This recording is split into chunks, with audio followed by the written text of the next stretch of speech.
የእግዚአብሔር ቤተሰቦች ያለ እግዚአብሔር ጉልበት ካለንበት ኃጢአትን መውጣት አንችልም። አንዳንድ ጊዜ ሰይጣን ምን ሊለን ይችላል? አይ እንዲሆኜ ረክሼ ቤተክርስቲያን አልሄድም፣ እንዲሆኜ ረክሼ የጸሎት መጽሐፌን አልነካውም፣ እንዲህ ባረኩበት እጄ እንዲህ በልኮ እንዲሁ ይገርማቸዋል እኮ ጸሎተኛ ለመሆን ምን ያስፈልጋል ቢሏቸው አንድ አባት መጸለይ አሏቸው። ጸሎተኛ ለመሆን መፍትሄው ምንድን ነው? ንገሩኝ እንጂ መጸለይ ነው። ወደ እግዚአብሔር ቤት ለመምጣት መፍትሄው ምንድን ነው? ወደ እግዚአብሔር ቤት መምጣት በሉ እንጂ ንገሩኝ እንጂ ወደ እግዚአብሔር ቤት ለመምጣት መፍትሄው ምንድን ነው? ጥሩ ሰው ለመሆን መፍትሄው ምንድን ነው? ከነ ክፋታችን መምጣት። ምክንያቱሳ የዮሐንስ ወንጌል ምዕራፍ 7 ላይ ጌታ ምን ብሎ ነግሮናል? እኔ ውሃ ነኝ። እስኪ ውሃ በሉ። የተጠማ ቢኖር ወደ እኔ ይምጣ ሲል እኔ ምንድን ነኝ ማለቱ ነው። ስለዚህ ወደ ወንዝ የሚሄድ ንጹህ ሰው ነው ያደፈ ሰው ነው? ንገሩኝ። ያደፈ ሰው ነው። እንዲያውም ካደፍን ነው ቤተክርስቲያን መምጣት ያለብን። ልንነጻ ነው የምንመጣው። ውሃ የሚቀዳ የተጠማ ሰው ነው? ጠጥቶ የጨረሰ ሰው ነው? የተጠማ ሰው። እንግዲያውስ ክርስቶስ ለእኛ ለተጠማ ነው ያስፈልገናል። ለደረቀ ዛፍ ውሃ እንደምናጠጣው እንዳይደርቅ እንደምናጠጣው ደረቅ ለሆነችው በረሃ ለሆነችው ነፍሳችን የሕይወት ውሃ ክርስቶስ ያስፈልገናል። ፍሬ ቢስ ለሆነው ቅጠል ብቻ ለሆነው ሰውነታችን የሕይወት ውሃ ክርስቶስ ያስፈልገናል። መምጣት የሚያስፈልገን ለእኛ ነው። ጉልበቴ ሆይ እወድሃለሁ የምንለው በእግዚአብሔር ጉልበት እንጂ ሰው በጥረቱ ብቻ ከኃጢአት ሊወጣ አይችልም። ምእመናን እንደዛ ነው የምነግራችሁ። ክርስቶስ ካልጠራን በቀር እውርነታችን አይለቀንም። ማርያም መግደላዊት እኮ ጥርጥሩ እንደያዛት እንደው አትክልተኞች ወስደውት ይሆን እያለች በኋላዋ ማርያም ብሎ ድምፁን ሲያሰማት ነው ፊቷ የበራላት። መድኃኔዓለም ሲጠራን ነው ልባችን የሚበራው። እንዲጠራን ደግሞ ሁልጊዜ መምጣት አለብን። እሱ ጉልበት ሲወጣን ነው የሚወጣው። ቅዱስ ጴጥሮስ ወደ ውሃው ሲሰጥም አቤቱ እንዳልሰጥም አድነኝ አለው። ጌታ እጁን ሲልክለት ምዝዝ ብሎ ወጣ። ካለንበት ጉድጓድ የምንወጣው እግዚአብሔር ጉልበት ሲሆነን ነው። ጉልበቴ ሆይ እወድሃለሁ የምንለው ከዚህ የተነሳ ነው። የእውቀት ኃይል የሚባል አለ። እስቲ የእውቀት ኃይል በሉ ንገሩኝ እንጂ። ስለዚህ ቅድስና ለሰሩት ለእነ አቡነ ገብረ መንፈስ ቅዱስ ጉልበታቸው ማን ነው? ንገሩኝ እንጂ። አቤት አቡነ ገብረ መንፈስ ቅዱስ 562 ዓመት ምግብ ሳይበሉ ኖረዋል። ውሃ ሳይጠጡ ኖረዋል። እግዚአብሔር አስችሏቸው ምንም ሳይበድሉ እንደ መልአክ ንጹሕ አእምሮ ነበራቸው እሳቸው። ስለዚህ ምን ብለው ይዘምራሉ? አቤቱ ጉልበቴ ሆይ። ደግሞ እኔና እናንተን የመሰሉ ኃጣንም ደግሞ አሉ። ማርያም ግብፃዊት አለች። ኢየሩሳሌም ስትሄድ በግብፅ አመንዝራ ኢየሩሳሌም ስትሄድ ደግሞ የምታመነዝርባቸው ወንዶች ልታገኝ ነው ሄደችው። ሰዎች ኢየሩሳሌም ሊሳለሙ ሲሄዱ መርከቡ ውስጥ መሳፈሪያ ሳንቲም አልያዝኩም፣ ክፈይ፣ አልከፍልም፣ እኔ ከፍላለሁ፣ እንዴ ከፈለክ ከኔ ጋር ተኛ እያለች ሰውነቷን ለመርከብ ዋጋ የምትሸጥ ሰው ነበረች። እሷ ሰው ሁሉ ወደ መቅደሱ ሲገባ ደጅ ላይ ያለ ስዕል ግን እሷን ይገፋት ጀመር በኃይል። ቆማ ስታለቅስ የእመቤታችን ስዕል አየቻት። ወደ መሐሪው ልጅሽ ንገሪልኝ አለች። ከዚያ በኋላ እንድትገባ ተፈቀደላት። ወደ ዮርዳኖስ ማዶ ሂጂ፣ በዚያም ለነፍስሽ ረፍት ታገኛለች። ሄደች። ቤተ መቅደስ ውስጥ ቤተክርስቲያን ለመግባት ቅጥሩን ለመግባት ጉልበት ያልነበራት ግብፃዊቷ ዘማዊቷ ማርያም ክርስቶስ በምሕረት እጁ ከነካት በኋላ ግን ምን ሆነ? ቅዱስ ዞሲማስ ሲሄድ ከመሬት አንድ ክንድ ቆማ ስትጸልይ ነው ያገኘው። እንደዚች ያለችው ኃጣንም አቤቱ ጉልበቴ ሆይ እወድሃለሁ። አገርህን ከማሸነፍ ልማድን ማሸነፍ ይበልጣል። ክፋትን ቆርጦ መጣል ከባድ ነው። ሰንሰለትስ ወይ ቆርጠው ይጥሉታል፣ ወይ ፈልቅቀው ይጥሉታል፣ ወይም ደግሞ ያሰሩ ሰዎች ተመልሰው በሌላ ቀን ይፈቱታል። የኃጢአት ሰንሰለትን ግን እግዚአብሔር ካረዳን መፍታት አይቻልም። እና ለዚህ ነው ቅዱስ ዳዊት ጉልበቴ ሆይ እወድሃለሁ ያለው። ለንስሐም ጉልበታችን እግዚአብሔር ነው፣ ለንጽህናም ጉልበታችን እግዚአብሔር፣ ለእውቀትም ጉልበት እግዚአብሔር ነው። የእውቀት ኃይል የሚባለው እሱ ነው። እውቀት ባዶውን ሲነገር ኃይል የለውም። አንዳንድ ጊዜ ይህንን እኔም አስባለሁ። እውነት ለመናገር መቼስ ተያይዘን ከምንጠፋ አንዳችን ተናጋሪ አንዳችን ሰሚያን እንተጋገዝ ተብሎ ነው እንጂ እውነት ለመናገር እኔን የመሰለ ሰው እዚህ ቆሞ መስበክ አልነበረበትም። መስበክ ያለባቸው እንደነ ቅዱስ ዮሐንስ አፈወርቅ ያሉ ቅዱሳን መምህራን ነበሩ። ፍጹም አባት ነበር መስበክ የነበረበት። ቅዱስ ባስልዮስ ዘቂሳርያ ሲያስተምር ከአንደበቱ የሚወጣው የእግዚአብሔር ቃል እንደ እሳት ላንቃ እየተቆረጠ በምዕመናን ትከሻ ላይ ሲያርፍ ይታይ ነበር። ቃሉ ከመነገሩ የሰሚዎቹ መለወጥ ይቀድማል። ይሄ የእውቀት ኃይል ነው። እውቀት ኃይል የሚያገኘው አብዝተው ስላጠኑት ብቻ ሳይሆን እግዚአብሔር አብሮ ሲቆም ነው። እና እውነቴን ልንገራችሁ፣ አብዝታችሁ ጸልዩልን፣ ቆመን እንዳናበላሽ እንዳንጠፋም፣ የምንናገረው ኃይልም እየመጣ በእናንተ ላይ እንዲለውጥ፣ ብቻችን እንዳንቆም፣ እግዚአብሔር አብሮን እንዲቆም የእውቀት ኃይል የሚባለው እሱ ነው። ቅዱስ ጎርጎርዮስ ዘኑሲስ የኑሲሱ ጳጳስ ጎርጎርዮስ ሀገረ ስብከት ላይ ሲመደብ ጥቂት ክርስቲያኖችና ብዙ እምነት የሌላቸው ነው የነበሩት። እሱ ካስተማረ በኋላ ደግሞ የማያምኑት ቁጥር የቀድሞዎቹ የክርስቲያኖችን ቁጥር አክሎ ክርስቲያኖች ደግሞ የቀድሞዎችን ኢአማንያን ያህል በዝተው ነበር ይባላል። ብቻውን ሙሉ አውሮፓን የለወጠው ኃይለ መንፈስ ቅዱስ ያደረበት ብቻውን አንድ ጳውሎስ ነበር ክርስቲያን ያደረገው መጀመሪያ። ለዚህ ነበር የመንፈስ ቅዱስን ኃይል በመግለጥ እንጂ በቃላት ማባበል አላስተማርኳችሁም ይላል ቅዱስ ጳውሎስ። ጆሮአችሁ ይሰማል? የመንፈስ ቅዱስን ኃይል በመግለጥ እንጂ በቃላት ማባበል አላስተማርኳችሁም ያለ ቅዱስ ጳውሎስ። ስለዚህ በእግዚአብሔር ኃይል መጣው እንጂ ቃላትን በማሳመር አልመጣሁም የሚለው ለዚህ ኃይለ እግዚአብሔር ለእውቀት ያስፈልገዋል። ብቻቸውን ሀገር የሆኑ ሰዎች አሉ፣ ከእውቀታቸው ላይ እግዚአብሔር ቆሞበት። ቅዱስ ዮሐንስ አፈወርቅ ብቻውን ቁስጥንጥንያ ውስጥ የሚያበራው ምሰሶ፣ ቅዱስ ያሬድ ኢትዮጵያዊው ብቻውን የቤተ ክርስቲያን ትጥቅ ሆኖ በየማህሌቱ ብቻውን ቆሞ የኖረው እውቀቱ ውስጥ ኃይል ነበረ።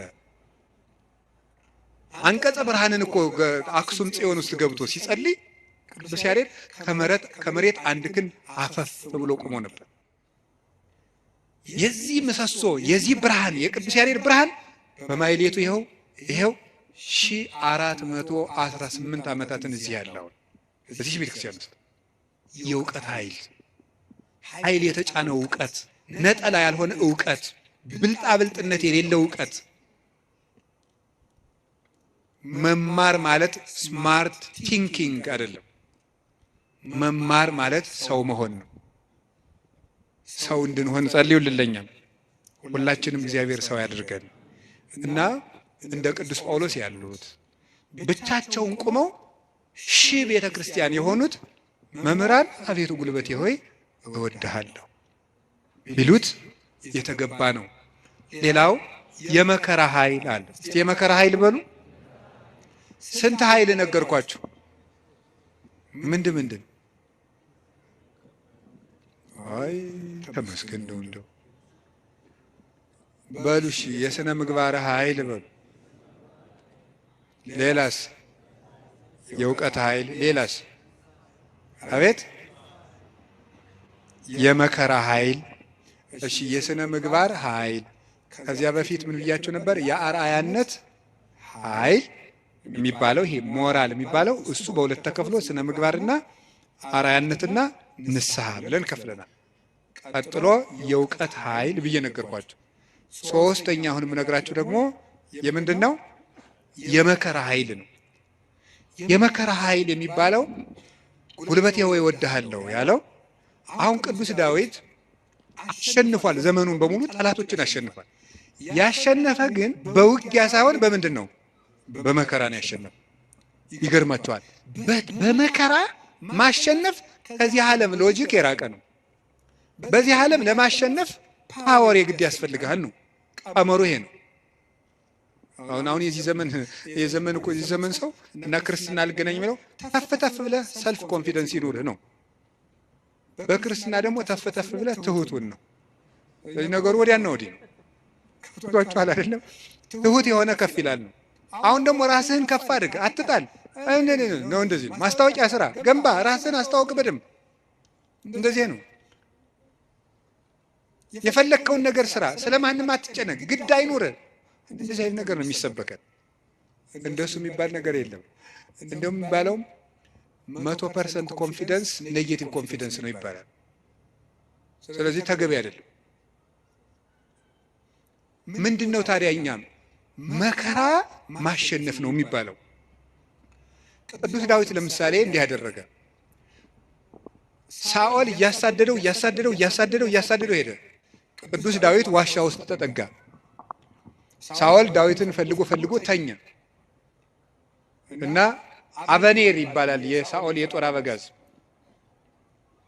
ከሳኦል ከጨርቁ ጫፍ ቆረጥ አድርጎ ዳዊት ወስዶ አለፍ ብሎ አበኔር አንተ የውሻ ሬሳ አይመስልክ ጌታህን እንዲህ አድርገን የምትጠብቀው አለው። ተኝቶ ነበር ያም ማለት ነው። ግን የቅዱስ ዳዊት ጋሻ ጃግሬዎች ኧረ ዛሬ እግዚአብሔር ጠላትህን በእጅህ አሳልፎ ሰጥቶልሃል እንበለው አሉት። እናንተ እኔ ከእናንተ ጋር ምን አለኝ? እግዚአብሔር በቀባው ላይ እጄን አላነሳም። እና አባቶቻችን እንዲያውም ትልቅ መከራ ሊገል የመጣ ጠላትን እጅ ላይ ጥሎ ምሮ መስደድ ነው ይላሉ። ይሄ እኮ የልብ መከራ ነው። እናንተ አሁን ታደርጉታላችሁ? አሁን እኔ ለምሳሌ ዱላ ይዤስ እያባረርኳቸው ቤታችሁ ብመጣና ኋላ አጥቻችሁ እኔን ድንገት እንቅልፍ ቢጥለኝ ተነስታችሁ እንዴት ነው የምታረጉ? ምንም አታረጉም። እናንተ ክርስቲያኖች ናቸው። ለሁሉም ግን ዳዊት ሰው የማይወጣውን ተራራ የወጣ ተራራ ነው የሚባለው። ለዚህ የልብ ጉልበት ያስፈልጋል። ትዕግስተኛ ለመሆን የልብ ጉልበት ያስፈልጋል። አሁን እኮ ሰው ገለባ ነው። ፍርድ ቤት ውስጥ ባልና ሚስት ተካሶ ዓለም እየቀለጠ ያለ ትዕግስት በማጣት አይደለም? በቃላት ጦርነት አይደለም?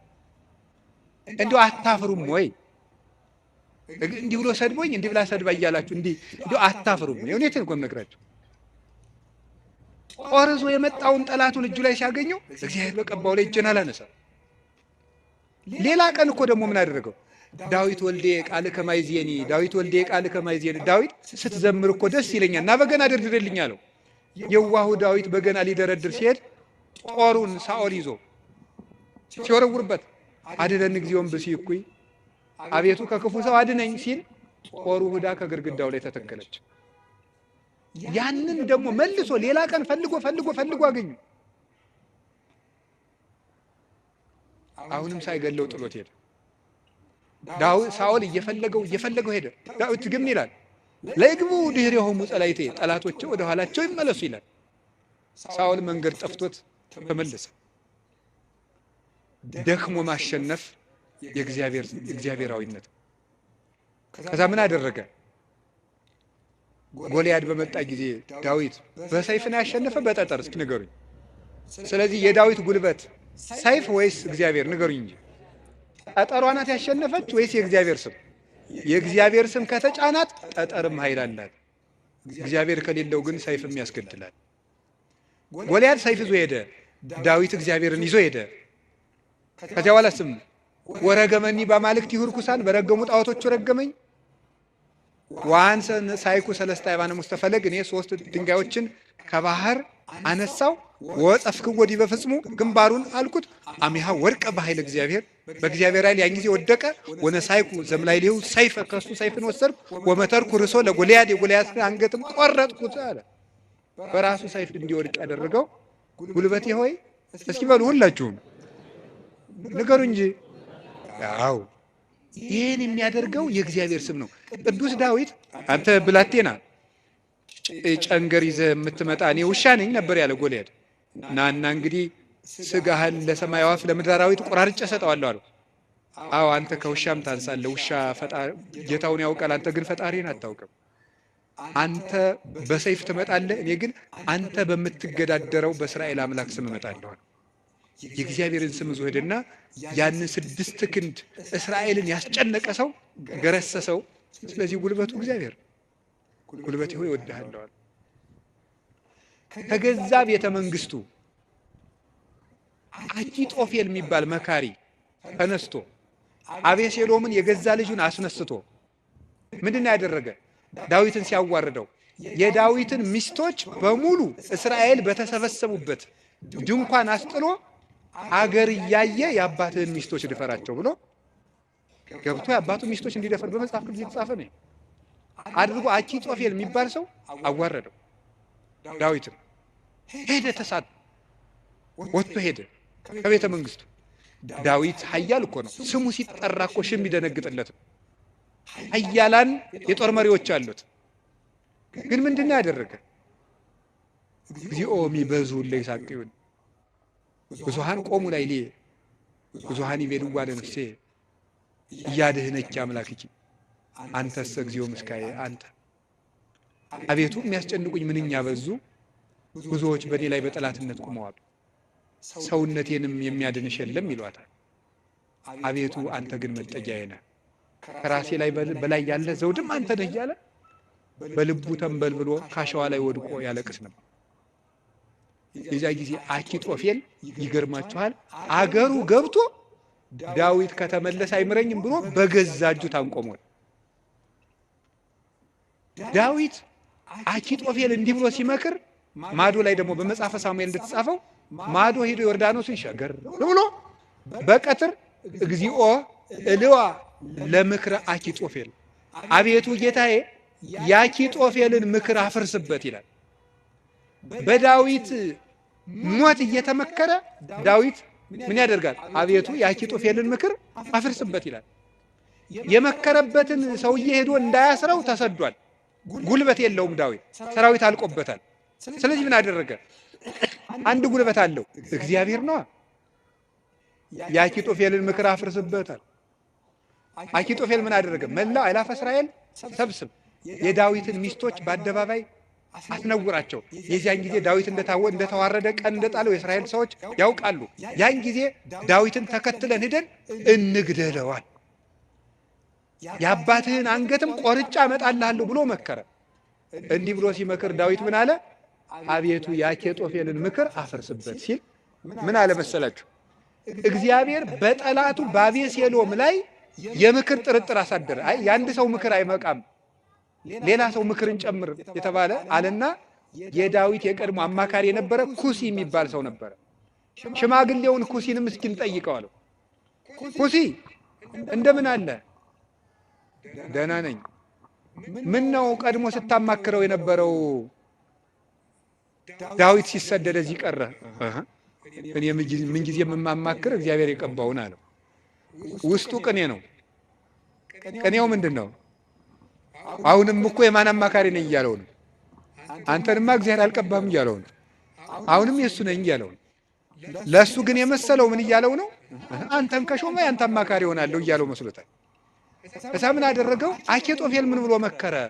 አኪጦፌል እንዲህ ብሎ መክሯል። አንተ ምን ትላለህ? አኪጦፌል ቶሎ ብለን ዳዊትን እንግደለው አለ። አንተሳ ምን ትላለህ አለው። ዳዊት ምን እያለ ነው? አቤቱ የአኪጦፌልን ምክር ተናገሩ እንጂ አፍርስበት በሉ እንጂ እያለ ያለቅሳል። ኩሲ መጣና ምን አደረገ? ይቺ ምክር አንዲት ናት፣ አንድ ምክርማ አይረባም፣ ከገሌ ምክር የገሌ ምክር ይሻላል ተብሎ የቤተ መንግስት ምክር አንዱ ምክር የአንዱ ምክር ተመርጦ ነው እንጂ የአንድ ሰው ምክርማ አይረባም። ስለዚህ ምክር ይመከር፣ ቆይ ውለን እንደር። አባትህ ዳዊትን ታውቀዋለህ፣ ኃያል ነው። እነ አበጋዞቹ እነ ኢዮአብም ኃያላን ናቸው። አሁን ሂደን ይፍጀን እንዴ? ነገር ግን መላው አእላፈ እስራኤል ገና ይሰብሰቡ፣ ምክርም አበርክተን እንምከር። ከዚያ በኋላ ህዝቡን ከሰበሰብን በኋላ ዳዊትን ከተራራ ላይ ያገኘነው እንደሆነ አውርደን ከውሃው እንመጠብጠዋለን፣ ሜዳ ላይ ያገኘነው እንደሆነ እንደ በረዶ እንወርድበታለን። ይሄ ነው እንጂ አሁንም ሄደን እንፈጅ ብለህ ነው አሉ። እሺ እንግዲያስ ያንተ ምክር ይሻላል አለው። በጎን ምን አደረገ? ኩሲ ዳዊትን በዚህ ባጠገብ አትደር፣ ዮርዳኖስን ተሻገር፣ ሊገልህ ሊመጣ ነው። ዳዊት ይህን ሰምቶ ተሻግሮ ሄደ። ከዚህ በኋላ ምን አደረገ? ተሻግሮ ከሄደም በኋላ አቤሴሎም እሱ አባቱን ተከትሎ ሊገል በሰረገላ ሆኖ በጫካው ውስጥ እያሰገረ ፈረስ ሲሄድ ጸጉሩን አሳድጎ ስለነበረ ጸጉሩ ከዛፍ ላይ ተንጠለጠለና ሞተ። ዳዊት ግን ፈረስ ላይ አልወጣ፣ ምክር አላማከረ። አቤቱ የአኪጦፌልን ምክር አፍርስበት እንዳለ የክፎችን ምክር አፍርሶ ዳዊትን ስለታደገው አቤቱ ጉልበቴ ሆይ ሙሉት እናንተ እወድሃለሁ ያለው። ስለዚህ እግዚአብሔርን መውደድ እንዲህ ያለ ጉልበት ይሰጣል። ሲሰድበው እንኳን ሳሚ ወልደጌራ የሚባል አንድ የውሻ ሬሳ ሳይመስልክ፣ መቼም ሰው የዚህ ዘመንም ሰው እንኳን እንደዛ ሳይመስል አይቀርም።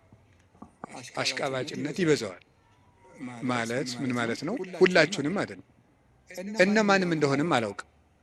ዞሮ ዞሮ ግን ባለስልጣንን ሲሻር መሳደብ እናውቅበታለን ነው ለማለት የፈለግኩት። ሲሾም ትንፍሽ የለም። ሲሻር ስለ አፄ ኃይለ ሥላሴ ነውር የሚወራው በደርግ ዘመን ነው። ስለ ደርግ ዘመን የሚወራው ቀጥሎ ባለው ነው። ቀጥሎ ስላለው የሚወራው ቀጥሎ ባለው ነው። ነገ ደግሞ የሚወራው ምን እንደሆነ ያላውቅም። ስለዚህ ልላችሁ የፈለግኩት ምንድን ነው? ቀን ሲጥለው ጎበዝ፣ ሰውን የተሾመም ቢሻር ያጣም ቢያገኝ ከእውነት ጋር ቁሙ እንጂ ሰውን ቀንጥሎታል ብላችሁ አትሾሙ። እንዲሁ ለስጋም ተመልሶ ሊመጣ ይችላል። አጉል ተመልሶ ሊሾም ይችላል። ለነፍስ ግን ሰውን ቀንጥለው ምን ይላል ሰሎሞን? ቀን የሚያመጣውን አታውቅምና በጠላት ውድቀት ደስ አይበልህ ይላል። ስለዚህ ሳሚ የሚባለው አንተ የውሻ ሬሳ የመሰልክ ጭንጋፍ አለው ዳዊትን ያህል ጌታ ያን ከፍ ያለ ሰማይ እነ አቢሳ የሚባለው የእህቱ ልጅ ይሄ የውሻ ሬሳ የመሰለ አንገቱን ልቁረጠው አለ። ተው እግዚአብሔር ሰደበው ብሎት ነው። እግዚአብሔር ስደበው ብሎት ነው። ይሄ ስድብ የሚያመጣውን ዋጋ አታውቅም አለው። ዳዊትም ጠላቶቹ ሁሉ ጠፍተው መልሰው ዘመኑ ተመልሶለት ቤተ መንግስቱ ገብቶ ፈጣሪውን አገልግሎ ዘመነ ቅዱሳንን ተጉዞ የእግዚአብሔርን እረፍት አረፈ። አቤቱ ጉልበቴ ሆይ እወድሃለሁ ያለው ደካማ እንባው ጦር የተሸከሙ ጠላቶቹን ድል ስለነሳችለት ነው። አሁንም ጉልበት እግዚአብሔር ጉልበታችን ነው ማለት ባጭር ቃል ለመጠቅለል አንድ እግዚአብሔር ጉልበታችን ነው ማለት ከኛ ዕውቀት ውጭ የሆነ ነገርን እግዚአብሔር ያደርግልናል። ከኛ ዕውቀት ውጭ የሆነ ነገር ለምሳሌ አንድ ሰው ትዝ ይለኛል። እናቱ ታመው የሰማህ እንደሆነ እንዳትቀየመኝ አደራን ጸበል ይጠመቁ ስንለው በጣም የተማረ ሰው ነው። በጣም ቆይ ጸበሉን የውሃው አይነት ከደማቸው ጋር ማች እንደማድረግና ለማድረጉን መመርመር አለብን። ትንሽ ፈገግ ያሰኛል። እና ይሄ ፈጽሞ አሁን አንዳንድም የከተማ እናቶች ሊቃጣቸው ጀምሮ ነበር አሉት። ክርስትና ሲያስነሱ ውሃ በፌርሙዝ አሙቀው አምጥተው በዚህ አጥመቁልኝ። ይሄ ቀልድ ይመስላል በእውነቱ ማለት ነው። እና ቆይ ክርስትና ሲነሳ ልጄን ይበርደዋል ብላችሁ ታስባላችሁ? እናቶች እንደዛ ካሰባችሁ ሞታችኋል በሉት። ሰውም አይደላችሁ። ክርስቶስን እየለበሰ እኮ ነው። እንዴት ይበርደዋል? ሰው ሲጠመቅ ክርስቶስን ነው የሚለብሰው። ገላትያ ምዕራፍ 3 ላይ ያለ የተጠመቃችሁ ሁሉ ክርስቶስን ለብሳችሁታል ማለት እና አንዳንድ ጊዜ ዕውቀታችን ጣልቃ ይገባና እቺ ዲግሪ ላይ አንዳንድ የተጠራቀመች ነገር ትረብሻለች፣ እምነትን ትረብሻለች። እሱን ተውትና እግዚአብሔር ከዕውቀት በላይ ይሰራል። እስኪ በሉላችሁ፣ ከምን በላይ ይሰራል? ከዕውቀት በላይ ይሰራል። ከኛ አቅም በላይ ያለው በእግዚአብሔር ይከናወናል። አቤቱ ጉልበቴ እወድሃለሁ የተባለው እሱ ነው። አንደኛ መጠጊያ ማለት ነው። ሁለተኛ እግዚአብሔር ከኔ አቅም በላይ የሆነውን ከተፈጥሮ ሕግ በላይ የሆነውን ነገር እሱ ይፈጽመዋል። ሶስተኛ ደግሞ የማረባ ሰው በሆንም እንኳን እግዚአብሔር እጁ ከያዘኝ ግን ትልቅ ሰው እሆናለሁ ማለት ነው። እግዚአብሔር ጉልበት ሲሆነው ውሃ ይገባና ምን ይሆናል? ጸበል። አፈር ይገባና ምን ይሆናል? እምነት። እግዚአብሔር ጉልበት ሲሰጣት የ15 ዓመት ልጅ ማንን መሸከም ትችላለች? ድንግል ማርያም እግዚአብሔርን ተሸከመችው። እግዚአብሔር ጉልበት ነው። እሱ ጉልበት ባይሆን እሳትን ማን ይታቀፋል? ማንም። እግዚአብሔር ጉልበት ሲሆን እሱን እንኳን እንችለዋለን። ስለዚህ የእግዚአብሔር ቤተሰቦች በእግዚአብሔር በርቱ፣ እግዚአብሔርን ጉልበት አድርጉት። ሁላችንም በእግዚአብሔር እንመካ። ሁልጊዜ ጸልዩ። አንድ ነገር ብቻ ልናገር፣ ወደ እግዚአብሔር ለመሄድ ከየት ልጀምር ካላችሁኝ ጸልዩ። መንፈሳዊ ሕይወት ከየት ዛሬ ምናልባት ዛሬ ብቻ ቃለ እግዚአብሔር የምትሰሙ ሰዎችም ትኖራላችሁ። ዛሬ ድንገት መጥቶ የማያውቅም ሊኖር ይችላል። መንፈሳዊ ሕይወት ከየት እንደምጀምር ግራ ገብቶኛል ካላችሁ መንፈሳዊ ሕይወት መጽሐፍ ቅዱስ ሂድና አጥኑ ወይም እንደዚህ አድርጉ ወይም እንደዚህ አይደለም። መንፈሳዊ ሕይወት መጀመሪያ ከጸሎት ጀምሩ። በቃ ሌላ መጀመሪያ አባታችን ሆይ በቃ እሱም በሉ። ከዛ ቤተ ክርስቲያን ውስጥ ተሳተፉ፣ አስቀድሱ። ከዚያ በኋላ መጽሐፍ ቅዱስን በደንብ ተማሩ። እነዚህ ሶስቱ ሁልጊዜ የቤት ስራ እሰጣችኋለሁ፣ እኔም እናንተም ታደርጉታላችሁ። አሁን ዛሬ መልሼ ልሰጣችሁ ነው። ከዚህ በኋላ በሄድኩበት ሁሉ እናገራለሁ፣ ሰው ቢሰለችም ባይሰለችም። እንደ ከርቤ እስከምትመር ድረስ ተናገር ብሏል አንድ የቤተ ክርስቲያን አባት። እሺ አንደኛው በቀን እንድታደርጉት ሁልጊዜ ነው የምነግራችሁ። እዚህ መድረክም ተናግሬያለሁ። አንደኛው በቀን አንድ ምዕራፍ መጽሐፍ ቅዱስ አንብቡ። ሁለተኛው በቀን ቤተ ክርስቲያን ሳትገቡ አትዋሉ። እንዲሁም ከዛሬ በኋላ በሰበኩበት ሁሉ ለመናገር ነው ቃል የምገባው እግዚአብሔር ቢረዳኝ። እነዚህን 5 ነገሮች ሰው እስኪያደርጋቸው ድረስ ከቻልኩ እስከምሞት እናገራለሁ። እናንተም በጸሎት ካሰባችሁኝ እና ካስጨረሰኝ። ስለዚህ የመጀመሪያው አንድ ምዕራፍ መጽሐፍ ቅዱስ በቀን አንብቡ። ሁለተኛው ቤተ ክርስቲያን ሳትገቡ አትዋሉ። በቀን መግባት የማያስችል ተፈጥሯዊ ግዳጅ ከገጠማችሁ ደጅ ላይ ቆማችሁ ሂዱ። ሶስተኛው በሳምንት አንድ ቀን ቢያንስ አስቀድሱ። ውስጥ ገብታችሁ በሳምንት አንድ ቀን ቢያንስ ማለት ነው።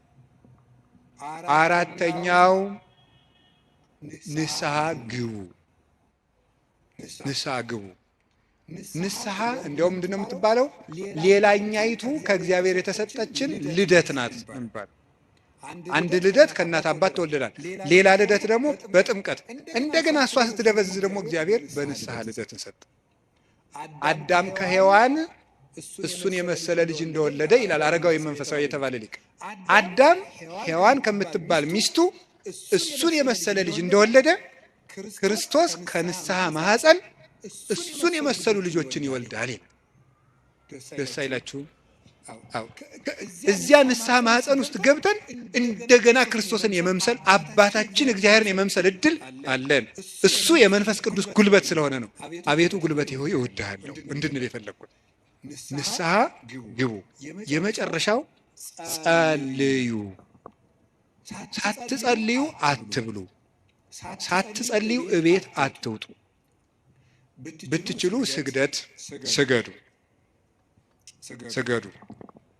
ጥቂት ስገዱ።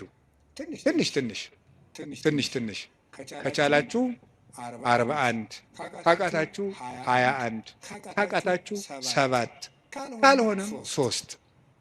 ይኸውላችሁ እኛ ለእግዚአብሔር ስንሰግድ ሰይጣን ከኛ እግር ይወድቃል። ሰው ለእግዚአብሔር ሲንበረከክ የሚያንበረከኩት ከእሱ ስር ይንበረከካል። ዳዊት ለእግዚአብሔር ይንበረከካል፣ እግዚአብሔር የዳዊትን ጠላቶች ለዳዊት ያንበረከካል። ቀመሩ ይሄ ነው። እኛ ለእግዚአብሔር እንንበረከክ፣ የሚያንበረክኩንን አጋንንት ደግሞ እግዚአብሔር ያንበረከካቸዋል። ሰው ለእግዚአብሔር ሲንበረከክ ትልቅ ነገር ነው። ስለዚህ ጥቂት ስግደት በቀን ስገዱ። ጸልዩ። ጸሎት አታቋርጡ። ለጸሎታችሁ ደግሞ ቀመር አታብጁለት። ማለት ምን ማለት ነው? ዛሬ ንጹህ ነኝ ልጸልይ፣ ዛሬ ረክሻለሁ አልጸልይም። በቃ ሁልጊዜ ዝም ብላችሁ ጸልዩ። ሁልጊዜ ጸልዩ። ይህን ያደረግን እንደሆነ እግዚአብሔር ጉልበት ይሆነናል ልላችሁ ፈልጌ ነው። መድኃኔዓለም ለሁላችንም ጉልበት ይሆነን። የትንሣኤውን ብርሃን ለሀገራችን ያብራልን። የጨለመብንን ነገር ሁሉ በትንሣኤው ብርሃን ያርቅልን። ለተጨነቁ ሁሉ መድኃኔዓለም ሰላምን ይስጥልን። አቤቱ ጉልበቴ ሆይ እወድሃለሁ። ወስብሐት ለእግዚአብሔር።